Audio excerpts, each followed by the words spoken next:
Actually ప్రపంచ దేశాలన్నీ తిరిగేసి వీడియోలన్నీ చేసాడు.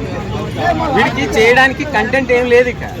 అయితే అనుకోకుండా కాంట్రవర్సీలు ఎత్తుకున్నాడు కదా. కాంట్రవర్సీలో సీతమ్మని ద్రౌపదిని అనేసరికి ముఖ్యంగా హిందుత్వవాదులు వీడి మీద ఎగబడ్డారు. హిందుత్వవాదులు ఎగబడేసరికి దీన్ని కూడా వీడు అవకాశంగా మలుచుకోవాలనుకుంటున్నాడు. ఎలా అంటే వీడికి ఇంకా కంటెంట్ లేదు వీడియో తీయడానికి. సో ఇప్పుడు హిందుత్వం మీద బత్తాయిలు అని అది హెడ్లైన్స్ అదే థంబ్నెయిల్స్ పెట్టి వీడియోలు పెడుతున్నాడు కదా. బత్తాయిలు అంటే అర్థం ఏంటో వాడికే తెలియాలి. ఈ పదం ఎవరు వాడతారంటే యాంటీ హిందూ యాంటీ ఇండియన్స్ వాడతారు. సో బత్తాయిలకు అదే వాడు అనుకునే బత్తాయిలతోనే పెట్టుకున్నాడు కదా. ఇప్పుడు ఇంతకుముందు అయితే వదిలేసే వాళ్ళేమో మామూలు జనాలు, కానీ ఇప్పుడు బత్తాయిలు కదా, వాడు రసాన్ని ఖచ్చితంగా వింటారు అనమాట. వాడు ఏ దేశంలో ఉన్నా ఖచ్చితంగా లాగొస్తారు.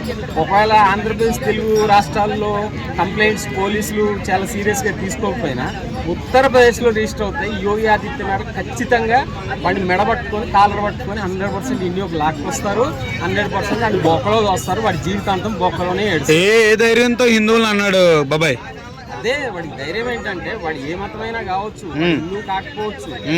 హిందూ కానంత మాత్రాన హిందూ మీద ద్వేషం చూపించాలని రూల్ ఏం లేదు కదా. వాడు చూపిస్తున్నాడు.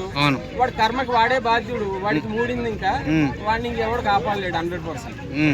ఎక్కడో శివాజీ గారి దగ్గర మొదలైన టాపిక్ ఇప్పుడు దగ్గర హిందూ శివాజీ మీద మొదలైన టాపిక్ ని వీడు యూజ్ చేసుకోవాలనుకున్నాడు. చెప్తున్నాను కదా, వాడి దేశాలన్నీ తిరిగేశాడు. వాడికి తీయడానికి వీడియో కంటెంట్ ఏం లేదు.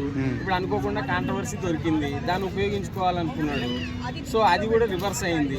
ఆ రివర్స్ అయిన దాని మీద హిందువుల మీద కామెంట్ చేసేసరికి హిందువులందరూ ఎగబడ్డారు. సో హిందువులు ఎగబడితే దాన్ని కూడా అవకాశంగా మలుచుకోవాలనుకుంటున్నాడు వాడు. ఆ అవకాశం కాదు, ఇప్పుడు వాడి బొక్కలోకి వెళ్ళే రోజులు దగ్గరలో ఉంది. ఇన్ని రోజులు అయింది కదా, ఇంకా ఎందుకు యాక్షన్ తీసుకుంటారు పోలీసులు గట్టిగా? యాక్షన్ అంటే తీసుకోరు. ఇక్కడ అన్ని సెక్యులర్ ప్రభుత్వాలు కదా, ఆంధ్రప్రదేశ్ తెలంగాణ ఇవన్నీ సెక్యులర్ ప్రభుత్వాలు కదా. వేరే మతాలకి ఏమైనా అయితే పట్టించుకుంటారు, హిందువులకి ఏమైనా అయితే అసలు ఎవరు లేట్ స్పందిస్తారంట. అందుకని లేట్ గా కాదు అసలు స్పందించరు. అందుకని ఇక్కడ కాకపోతే యూపీలో అదే యూపీ అన్నప్పుడు కొంచెం బాగుంది. ఆదిత్యనాథ్ ఖచ్చితంగా వాడిని తీసుకొస్తాడు, అందులో డౌట్ ఏం లేదు.